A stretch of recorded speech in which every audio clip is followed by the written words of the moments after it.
Hi everyone and welcome to Bees and Reverie Radio. This is Emily Wayland with a monthly news update for August 2025. I'm recording this on August 14th. So before I get into the news today, I just want to mention that this is the first monthly news episode I'm trying to do. I would like to do these in addition to news shorts as they come out. There's just so much going on with this administration here in the United States and its attacks on the environment that it's honestly becoming difficult to pick and choose what to cover and ensure I can do it in a timely manner. So I figured these would be a good recap of everything happening and offer any action items as they come. Of course, the news shorts will happen if something is more urgent and I have not put together a full episode like this yet, and I'll happily record a short. So ideally, I will do these once a month at least, but of course that could vary. We'll see how it goes. I asked you guys on Instagram if this is something you wanted me to do, and it was an overwhelming yes. So here we are. So this second Trump administration has been called the most anti-environment administration in our nation's history by several environmental and conservation organizations and activists. And I wholeheartedly agree with this. I knew it was going to be bad. I didn't know it was going to be this bad, but we're here. And the first thing I want to talk about is actually an executive order from July 3rd of 2025, and it's called Make America Beautiful Again. And the challenges as described in this executive order are as follows. Land use restrictions have stripped hunters, fishers, hikers, and outdoorsmen of access to public lands that belong to them.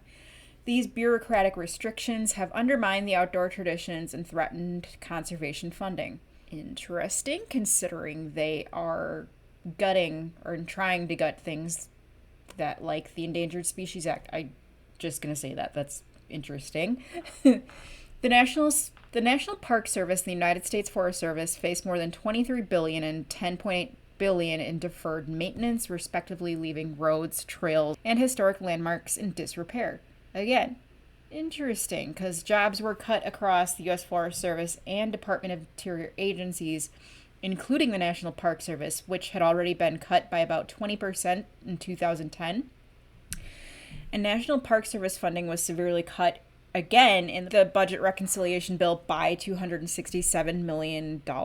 And Angus King, a senator of Maine, had tried to offer an amendment to not do that, but that was voted down by Republicans in Congress. Forest mismanagement challenges and increasing natural disasters are costly, but we're still denying climate change and removing climate data from government websites. The forest mismanagement line is from the executive order. I'm just reacting to each of these points because I don't know. Our crumbling water infrastructure and worsening droughts are affecting communities and our environment. Again, while this administration attacks climate and denies climate change and guts environmental protections, which we will talk about later. Now, the last paragraph of the purpose portion of this executive order reads, through both innovation and common sense policies, America can preserve its natural beauty and expand outdoor recreation opportunities for future generations. It is the policy of my administration to prioritize responsible conservation, restore our lands and waters, and protect our nation's outdoor heritage for the enjoyment of the American people. So how do they want to accomplish this as outlined in this executive order? They want to promote responsible stewardship of natural resources while driving economic growth, expand access to public lands and waters for recreation, hunting, and fishing, encourage responsible voluntary conservation efforts. That line to me is very interesting. Not interesting. It's kind of a go figure statement because they don't want to have any conservation burden beyond the government. They want that to be completely honest, which is fine. We should continue to volunteer and help with conservation efforts, but we should do that in tandem with the government.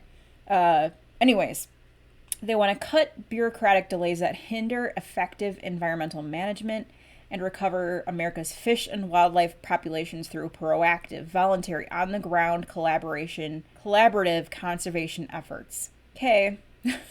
Again, you're trying to gut the ESA and other very popular and effective environmental laws. Just saying. So, who's in this commission? Well, of course, it is chaired by the Secretary of the Interior, Doug Burgum. The executive director is the assistant to the president for domestic policy. And there are designees from, in addition to the chair and executive director, the commission shall include the following officials or their designees. So, the Secretary of Defense, Secretary of Agriculture, Administrator of the Environmental Protection Agency, the Director of the Office, Management and Budget, basically the entire cabinet, the chairman of the Council on Environmental Quality, and other members of the administration invited to participate at this discretion of the chair and the executive director. And I was very happy to see that the National Wildlife Foundation was included on this, because the National Wildlife Foundation is a very, very effective conservation organization. They support, actions on climate change and planting native and, really strong protections for all wildlife. So that's good to see. Nature is Nonpartisan, which is a social media organization kind of trying to bridge the gap between liberals and conservatives who care for the environment. Ducks Unlimited, American Conservation Coalition, and the American Forests. Now, some of this might sound good on paper, and perhaps, some good things could result from this, but I do have concerns about this. And of course, this wouldn't have happened any other way, but the sole fact that this commission is chaired by Doug Burgum, for me, is an issue. He has a long record of supporting the fossil fuel lobby, and so far his actions in this administration have been a net win for the timber, fossil fuel, and mining industries, and a net loss for the environment, public lands, and wildlife. His record isn't great, and he has been doing what this administration wants and not acting independently for the interior and Mother Nature's best interests. So, already not great, chair, but we have what we have right now. This order also continues a broader rollback of climate and conservation protections. It strips safeguards from fragile ecosystems and endangered species habitats. Remember that Doug Burgum was trying to argue that the Endangered Species Act is like the Hotel California for endangered species. They're trying to gut it. They're trying to rescind the definition of harm for the Endangered Species Act to include habitat protections. It clears the path for activities like clear-cutting forests, building new pipelines, and launching deep water drilling operations, which will hurt marine life. Wildlife corridors and vital habitat could be destroyed, and accelerating the biodiversity crisis and undermining climate resilience efforts. More on that later. And of course, nothing about climate is mentioned in this order. It ignores it completely, just like the entire Republican Party is at large. And they've been lying about climate change since the 90s because it's politically beneficial to them, and they receive a lot of money from the fossil fuel lobby. Democrats do too, but it is nothing like the money you see given to Republicans. And while promoting activities like hiking and biking sounds positive, it could be a front for justifying new roads, motorized vehicle access, and infrastructure development that can fracture ecosystems and invite more commercial exploitation.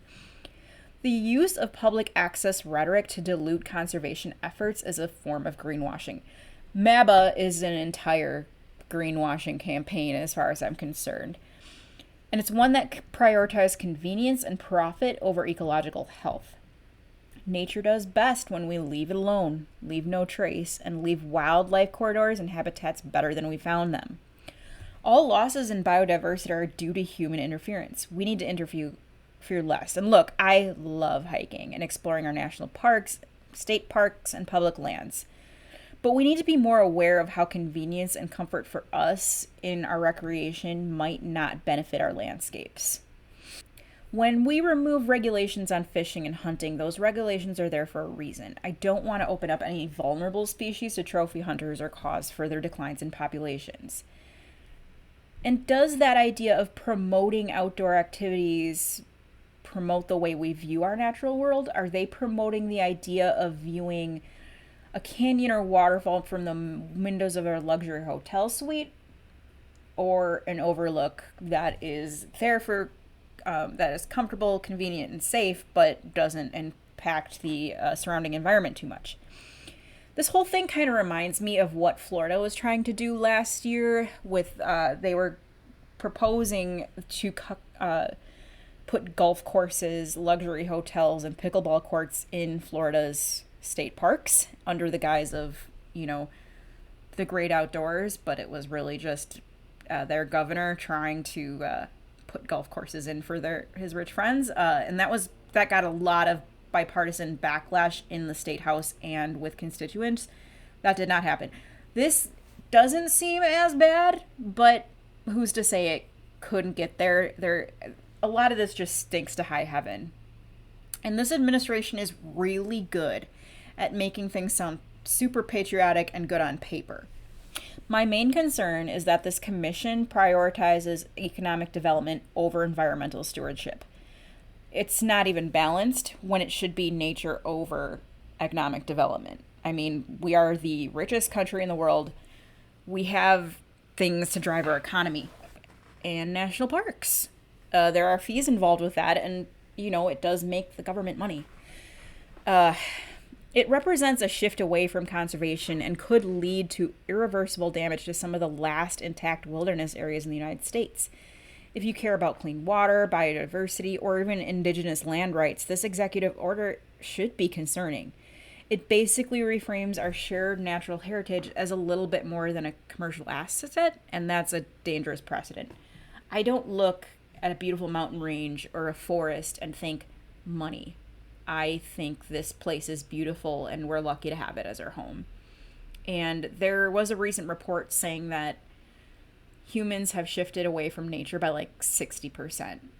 Like 60% of people on this planet are disconnected from nature, which is alarming. So yeah, overall, I am highly skeptical of this order, and I share the same concerns as many conservationists and organizations have.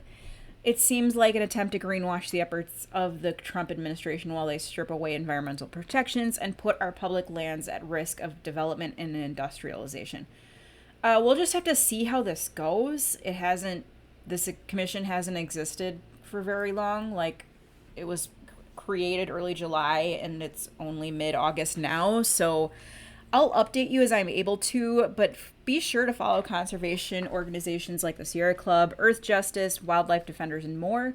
I got a lot of this information from them, and a lot of their concerns reflect my own. I will link them in the show notes. So let's talk about what's going on with the Environmental Protection Agency, which we might as well just be calling the Environmental Pollution Agency at this point, because that is what is happening to the agency under Administrator Lee Zeldin. This administration is in the pocket of the fossil fuel industry and corporations, and they are definitely getting their money's worth in terms of environmental rollbacks in exchange for campaign donations and lobbying. I mean, before he was elected, Trump was at a dinner with fossil fuel executives where he stated that if they gave him money, he would give them environmental rollbacks. And that is what's happening. We knew that was coming as soon as he was elected in the 2024 presidential election. So yeah, nothing good is happening with that. But one of the most troubling things happening with the EPA is their desire to rescind the 2009 endangerment finding. And basically what that means is basically what happened is on Tuesday, July 26th of this year, Environmental Protection Agency Administrator Lee Zeldin announced that under the EPA, the Trump administration would rescind the fundamental scientific finding known as the endangerment finding. This fundamental, important scientific finding states that carbon dioxide and 5 other greenhouse gases and air pollutants endanger public health and welfare. This rule is the legal foundation for virtually all federal climate regulations. So what the EPA is trying to do is revoke the government's obligation to keep deadly pollution out of our air so fuel CEOs can get richer. It would probably be harder to sue for environmental protections if this order was rescinded and it ended up in court. It's not great. It would definitely probably be brought back by a future Democratic administration. But, this is going to be 4 years I guess, less than 4 years now of backsliding in terms of environmental protection and climate science. But we do have an opportunity to fight back against the endangerment finding getting scrapped because there is a public comment period open for this until September 15th. So far, overall, agencies have followed the rules of going through procedure and going through public comment periods if required. So that's good. We still have that power. It's evidence that a democracy is still here. So you can go into the Federal Register. I'll link this specific proposal in our show notes so that you have easy access to it. And what you're going to do is leave a comment urging the EPA not to scrap this very important rule, and just make sure you leave that comment by September 15th. If you've been following us from the beginning, there was a public comment period open for the monarch butterfly endangered species proposal, as well as the rescission of the rule in the Endangered Species Act with the definition of harm having to do with critical habitat. So we've talked about this process before, and this is the same thing. So you can leave a comment stating something like, I am against the EPA scrapping the endangerment finding. We have had a nonpartisan scientific consensus on this finding that helps us protect our air, water, environment. I do not support retracting this finding as it is dangerous to human health and our well-being, and it is obvious that this rule is being rescinded to give industries a free pass to pollute our environment, which is a serious public health risk and will harm our environment. Something like that, right?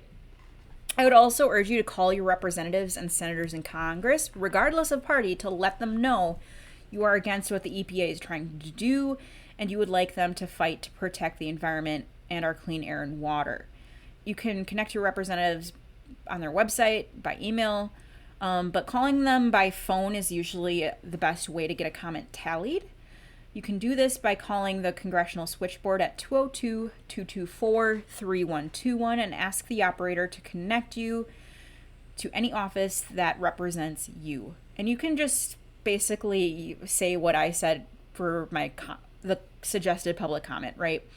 There are scripts on places like 5calls.org, but basically giving your representatives that are elected your opinion will help them shape policy and hear what you have to say. One of the examples where this had worked really well was recently with the budget reconciliation bill. That was a horrible bill that passed. It shouldn't have passed, but the major public land sale was removed due to public backlash. Like, that was very unpopular across the political spectrum, and our pushing worked. It might have been a small win because that was only one thing and the entire bill passed, but it was a win nonetheless, and it shows that it does work. And many organizations like the Sierra Club and Environmental Defense Fund, along with the others I mentioned earlier, have online petitions and information on this effort that you can sign and look into as well. As with everything, I will link pages along with all the things in the show notes. This administration is trying to rewrite history on climate, like many things they're attempting to do, like American history and the Smithsonian. It's not great. But at the same time, Beyonce's internet and already written books are forever. But anyways, the Secretary of Energy, Chris Wright, who is also in bed with the fossil fuel industry, and he drank frack juice to try to prove it wasn't toxic, which was interesting. 1 cup of fracking juice is not equivalent to fracking done in one area over a period of time in drinking water, but I digress.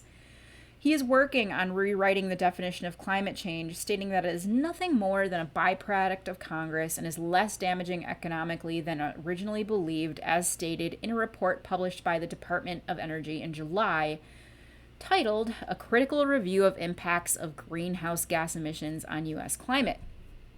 Now, scientists are pushing back on this report, and lawsuits from researchers may take it up to the U.S. Supreme Court. We'll see what happens, but it is important to remember that climate change is not an issue exclusive to the U.S. It is happening globally, and scientists across the world have agreed now for a long time that greenhouse gases caused by human activity are changing the climate and putting humanity at risk. Nature knows no borders, and just because this administration here in the US and oligarchs are trying to change history to their benefit and viewpoints, we already know the truth about climate change, and we live it every day. We just had record flooding in Wisconsin. It was like a 1 in 1,000 year event. Events like that are exacerbated by climate change. Just to be clear, natural disasters are always going to happen, but climate change makes the effects of it worse. So we're living through it. Home insurance rates are going up for a reason. It exists. And no matter what this administration tries to say, they can't avoid the truth. So lastly, I have a bit of monarch-related news to share regarding the 2024 Western Monarch population. Now, we covered this news this past spring when reports from the Western Monarch count were released, in which we learned that the population at the overwintering sites in California had declined to a near record low of just 9,119 butterflies. This historic low was just a little bit more than the 2,000 in the winter of 2020 to 2021. A new peer-reviewed research study revealed that this recent drastic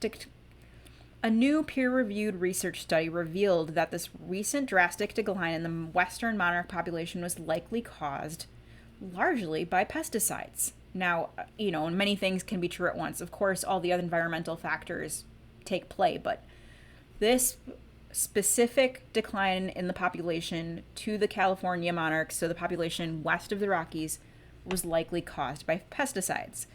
And this was reported by The Guardian this month. And as reported, researchers discovered hundreds of butterflies that had died or were dying in January 2024 near an overwintering site where insects spend winter months. The butterflies were found twitching or dead in piles, which are common signs of neurotoxic pesticide poisoning. Testing of 10 of the insects revealed an average of 7 pesticides in each, and at levels that researchers suspect were lethal. Proving that pesticides kill butterflies in the wild is a challenge because it is difficult to find and test them soon after they die. Though the sample size is very limited, the authors wrote, the findings provide meaningful insight into the die-off and broader population decline. These butterflies were found adjacent to the Pacific Grove Monarch Sanctuary, one of about 400 wintering sites along California's coasts that are crucial points in the monarch's migratory and reproductive cycles.